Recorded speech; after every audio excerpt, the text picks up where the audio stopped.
አሁን ለመደ ካሜራ ና ያው ሰላም እንዴት ናችሁ? ትንሹ ግሬስ ነኝ በል። ሰላም አጥናቸው። ወይኔ ጉዴ! ካሜራ ማክስ አድርጎ ነው የሚሄደው ብዬ ሄድ ነበር ማለት ካሜራ ሳይ አይፈልግም። ማክስ አድርጎ ነው የሚሄደው። ስሙ ግን ተነገረን ወይስ አይነገርም? ልዑል ግሬስ ስስትም መከራይ ግንጥል ጌጤ አበባይ የምድር ላይ ጸጋ ጭንቄ አንተ ኮነ ለኔ ወርቄ ስስትም መከራይ። ሰላም እንዴት ናችሁ ውድ ቤተሰቦቻችን? እንኳን ደህና መጣችሁ። ዛሬም እንግዲህ እኔና አብርሽ ተመልሰን መጥተናል። ሰላም በላችሁ። ሰላም ውድኛ ፋሚሊዎች እንዴት ናችሁ? ደህና ናቸው? ያመናቸው እኛ በጣም ደህና ነን፣ እግዚአብሔር ይመስገን። ወይ ጉዴ! ቤተሰቦች እንግዲህ ዛሬም እንግዲህ ያለነው ቡታጅራ ነው። ከቡታጅራ እንግዲህ ወደ አዲስ አበባ የምንሄድበት ሰዓት ደርሷል። ስለዚህ ሁሉንም መሰናበት ስላለብን እንግዲህ የምንሰነባበታቸው አንዳንድ ሰዎች አሉ። ባንሰናበታቸው በጣም ደስ የሚሉን አብረናቸው ሀሳባቸውን ከቀየሩ አብረናቸው ይዘናቸው የምንሄደው በጣም ብዙ ሰዎች አሉ እና ቤተሰቦች እነሱን ቤተሰቦቻችንን ይዘን ለመሄድ ነው እንግዲህ የምናስበው ከሆነልን። ካልሆነልን ግን በቃ ቡታጅራ የነበረን ቆይታ በጣም አሪፍ ነበር። አሪፍ ጊዜ አሳልፈናል። እግዚአብሔር ይመስገን በጣም ቆንጆ ጊዜ ነበረ እና አሁን ግን የምንሄድበት ሰዓት ደርሷል ማለት ነው አይደል አብርሽ? ምን ነው አትሄድም? መቆየት ፈልጋል? ሰላም ፋሚሊዎች እንዴት ናችሁ? እንግዲህ ዛሬ ሩታንና ልጄን የምንሰናበትበት ቀን ነው። ያው ሩታ ሀሳቧን አልቀየርም አልፈለግም ብላለች። እኔ ብዙም አልተጫንኳትም። ትላንት ትንሽ ደብሮኝ ነበር። ዛሬ ግን ያው ጽጌ አጥናንታኝ፣ በብዙ ነገር አጥናንታኝ ድብርቱ ጠፍቷል እና ዛሬ ልጄን አገኘዋለሁኝ ከ15 ቀን በኋላ ምናምን። እስካሁን ድረስ ከልጄም ጋር አልተገናኘሁኝም እና ዛሬ ልጄን አገኘዋለሁኝ፣ አቅፈዋለሁ፣ ስመዋለሁኝ። ከዛም ባለፈ ደግሞ እንግዲህ የመጨረሻ ቀናችንን ይሆናል ማለት ነው። እሺ ብላኝ ሩታ ከኛው ጋር ኢትዮጵያ ውስጥ ብትኖር ደስ ይለን ነበረ። ግን ደግሞ ያንን መሆን ካልቻለም ብዙ ልታገላት አልችልም። ለምኛታለሁኝ፣ ብዙ ነገር ብያታለሁ። ግን ደግሞ ያው አሻፈረኝ ካለች መልካሙን እየተመኘውላት። ግን ደግሞ የምሬን ስነግራችሁ ከልጅ ጋር መለየት በጣም ከባድ ነው። እኔ አሁን ልጄ ርቆኝ እንዲያርግ ምናምን ነገር አልፈልግም ነበረ። ግን ደግሞ ሩታ በምን አይነት መንገድ ነገሩን እንዳሰበችው ባላውቅም ከኔ መለየቱን ወደዋለች እና ምንም ልል አልችልም ቤተሰቦቼ። ስለዚህ አሁን እንግዲህ ሩታንና ልጄን እየጠበኳቸው ነው። እስካገኘሁ ጓጉቻለሁ። ጽጌ ልጄን አግኝተዋለች። አዎ ባለፈው ቪዲዮ ላይ እንግዲህ እንደነገርኳቸው አይቼዋለሁ። ልጃቸው በጣም ደስ የሚል ልጅ ነው የወለዱት እና በጣም ነው የሚያምረው እና አብርሽን ነው የሚመስለው። ችግር የለውም እና አብርሽን ነው የሚመስለው እና እኔ አይቼዋለሁ እና ደግሞ መጀመሪያ ማየት ያለብህ አንተ ነህ። ሲቀጥል ደግሞ አሁን ያሉበት ሁኔታ ደስ አይልም፣ ይገባኛል። ግን ደግሞ ከስሜታዊነት ወጣ ብለን ስናስበውና ነገሮችን ስንረዳቸው ግን አብረው መሆን የሚችሉ ናቸው። ስራችሁ ብዙ ጥፋት ጠፍቶ ሊሆን ይችላል፣ ብዙ ነገር አድርጎ ሊሆን ይችላል፣ እሱም በእሷም በኩል ማለት ነው። ግን ነገሮች መታረቅ ይችላሉ። አንዳንድ ኃጢአት ይቅር የማይባል ነገር አለ በእግዚአብሔር ዘንድ ሳይሆን በሰዎች ዘንድ። እኛ ደካማ ስለሆነ ብዙ ነገሮችን አክሰፕት አድርጎ መኖር አንችልም። የዛን ያህል ጸጋው አልተሰጠንም። ነገር ግን በይቅርታ የሚታለፉ ደግሞ አንዳንድ ስህተቶች አሉ። ስለዚህ ይቅርታ በመጠየቅ ስህተቶቹን ማለፍ ይችል ነበረ እና እንደዚህ ነበረ፣ እንደዚህ ማድረግ ነበረብን፣ እንደዚህ መሆን ነበረብን ብዬ ነገሮችን ወደኋላ መመለስ አልፈልግም። እሱም እንዳላችሁ ብዙ ነገሮችን ለማድረግ ሙከራ አድርጓል። ይቅርታ ለመጠየቅ አብሮ ለመሆን ብዙ ነገር ሞክሯል። ግን ደግሞ እቺ ልጅ እርጉዝ ነበረች፣ ከዛ ደግሞ ወልዳለች ምናምን እና ሆርሞኖቿ ሊዘባቡ ይችላሉ። በጣም በብዙ ስሜት ውስጥ ሆና ሊሆን ይችላል። እሷ የምታወራው የምታደርጋቸው ነገሮች ከዚህ ከነበረባት ስሜት አንጻር ሊሆን ይችላል። በጣም ብዙ ሴት ኦዲየንሶች አላችሁ፣ ይህን ነገር ለመርዳት ቅርብ የሆናችሁ ኦዲየንሶች ማለት ነው። የወለዳችሁ ምናምን ታውቁታላችሁ። የማርገዝም ፕሮሰስ ከዛ የመውለድ ፕሮሰስ ታውቁታላችሁ። እና በዛ ስሜት ውስጥ ሆና ነው ብዙ ነገሮችን የተናገረችው። ለምን አጠገቤ አልነበረም ቁጭት ይኖራል፣ ለምን አልተንከባከበኝም ቁጭት ይኖራል። ከዛ ነገር አንጻር ሊሆን ይችላል። እና አንዳንድ ጥፋቶች ይቅር የማይባሉ ጥፋቶች ሊኖሩ ይችላሉ። ግን እሱ ያደረጋቸው ነገሮች ይቅር የሚባሉ ጥፋቶች ናቸው ብዬ ነው የማምነው፣ እንደ ሴት ማለት ነው። እና አብርሽ እንግዲህ ዛሬ ለመጨረሻ ጊዜ ሊሰናበታቸው ነው። ልጁንና ሚስቱን ሊሰናበታቸው ነው። ለመጨረሻ ጊዜ ባይሆን ደስ ይለኛል። ሁሌም ጸልያለሁ፣ እውነቴን ነው የምላችሁ፣ እንዳይለያዩ ማለት ነው። ምክንያቱም ሩታ ስለሆነች ብቻ ሳይሆን አብርሽ ስለሆነ ብቻ ሳይሆን አብርሽ ለሩታ ስለሆነ ሩታ ደግሞ ለአብርሽ ስለሆኑ ነው ይህንን ነገር የምናገረው ማለት ነው። እና የመጨረሻው ባይሆን ደስ ይለኛል። እውነት ለመናገር የመጨረሻ ሆኖ ባይባባሉ ደስ ይለኛል። ዛሬ እንግዲህ ስትመጣ ሀሳቧን ለማስቀየር እንሞክራለን።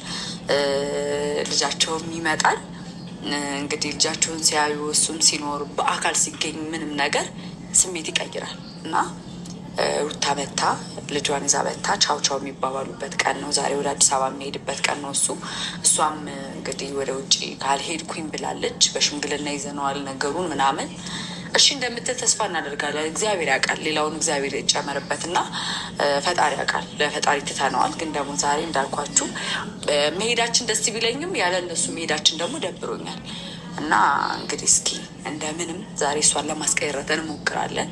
ምን ያህል ሙከራ እንዳደረግክ ደግሞ ብትነግረን ጥሩ ነው። አብራ ምን ያህል ሙከራ ነው ያደረግከው? የሚታይ ነገር አለ አሁን በቪዲዮ የማይታየውን ነገር ደግሞ ብትነግራቸው ሞር ያሳምናል ብዬ ነው። ያው መናገሩ ምንም ጥቅም የለውም። አሁን እሷ ከወሰነች ውሳኔ አንጻር እኔ እዚህ ጋር መናገርም ምንም ጥቅም የለውም እና እንደለፈው ዛሬ እንግዲህ ተረብሽ ልጄን ማግኘት ስለማልፈልግ ወደኋላ መመለስ አልፈልግም። አንዳንድ ነገሮችን ማሰብ አልፈልግም። ደስተኛ ሆኜ ልጄን ሸው ማለት የምፈልግ እና ወደኋላ መመለስ አልፈልግም። ለማንኛውም ፋሚሊዎቼ እና ደውላልኛለች ደርሳ ነው የሚሆነው እና ወጥቼ ብንቀበላት ደስ ይለኛል። እናምጣታ ነው ታበጣታለህ ወይንም እንጠብቃት እስኪ ደርሳ ከሆነም ታንኳኳለች እና እንጠብቃት። ያለው ነገር ይሄ ነው። ጽጉዬ ያው ባይሆን ደስ ይለኝ ነበር። እዚሁ ሀገር ላይ ሆና ልጃችን ማሩ እናሳደግ ደስ ይለኝ ነበር። ግን ደግሞ አይሆንም ካለች በዚህ ልክ እንትን ማለት አልችልም። ከእሷ ጋር ሁሌም ደግሞ ሀሳቧን ለማስቀየር በመሞከርበት ሰዓት ሞር እየተጣላ ወይንም ሞር ነገሮች እየሻከሩ ነው እየመጡት ያሉት እና ያ ከሚሆን ዝምታን መርጫለሁ አሁን ላይ ማለት ነው። እና ለዛ ነው ያው መለያየትም ቢሆን በእርግጥ በሰላም መለያየት የመሰለ ነገር የለም። ምክንያቱም በመሀላችሁ ልጅ ስላለ የልጁ ስሜት እንዳይጎዳ መጠበቅ አለብህ። ነገ ተጠያቂ የምትሆነው አንተ ነህ፣ አባት ነህ። የአባትነት ድርሻ መወጣት አለብህ። ይሄ በመጽሐፍ ቅዱስም ያለ ነገር ነው። ገባ? እንዲሁም ደግሞ ግዴታም ነው። በቃ ይሄ የአባትነት ስሜት የሚሰማ ከሆነ ግዴታ ነው። የልጅህን ጤንነት ብቻ ሳይሆን የሚበላውን ነገር ብቻ ሳይሆን መድላቱን ብቻ ሳይሆን ማሰብ ያለብህ አእምሮ መጠበቅ አለበት። ገባ አይደለ? ያው የምትመክር ሰው አይደለህም አውቃለሁ። ግን አንዳንዴ እንዴት ነው ስሜታዊ ስትሆን ነገሮችን ላለመናገር እንኳን ብትሞክር ተናገሪ የሚል ነገር ስለሚገፋፋኝ ነው። እና እንግዲህ ታደርሳለች ጋይስ። ስማም ካፌ ሳጨርስ ይድክፈትለት ያሟል ይድክፈትለት ሂድ አንድ ክፈትለት። አንተ ነው ምክፈት እኮ ያለ ታዲያ ልጅ ይዛ ቆማለች። ያሟል ያሟል ማነው? ሀይ ሀይ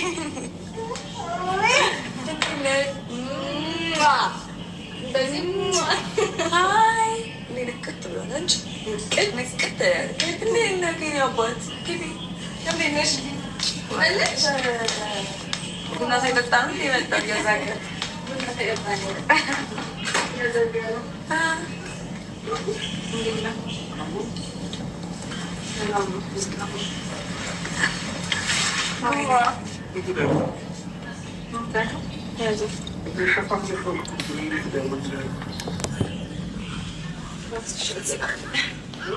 ቆይ ላዘጋጀች። ቆይ ና እንዴ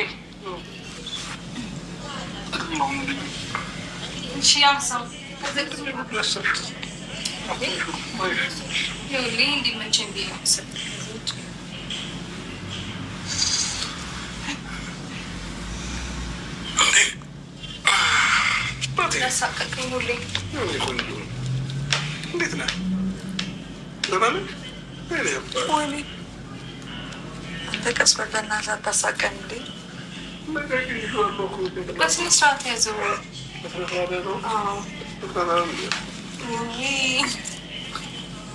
እሺ በስነ ስርዓት ወይኔ ጉዴ።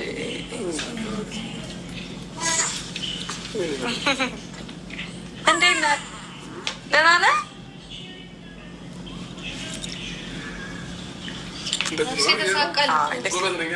ኧረ አይደለም ብዙ ይቀራል። አብረን ልጁን ምን ልቀጫው ነው? እንዴት ነህ? ደህና ነህ የምትለው ነገር ካለ ለምን ደበረው? ምንም ምቾት አልተሰማውም።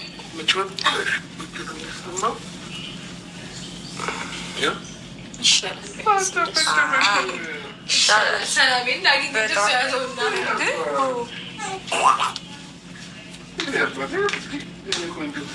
ወይኔ ጉዴ። ካሜራ ማክስ አድርጎ ነው የሚሄደው ብዬ ሄድ ነበር ማለት ነው። ካሜራ ሳይ አይፈልግም። ማክስ አድርጎ ነው የሚሄደው። በባለፈው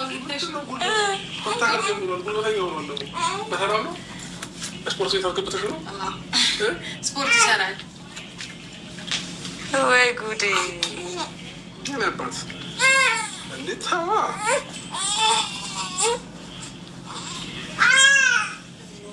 አይ ጩኸት ይቻላል። ምንም እኮ አላለም ነበር እስካሁን። ገና ስትነካው አበረ።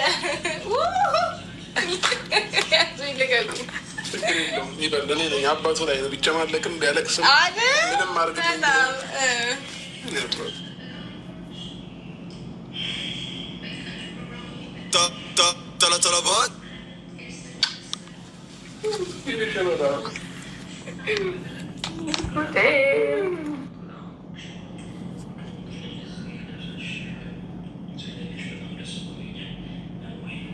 Okay.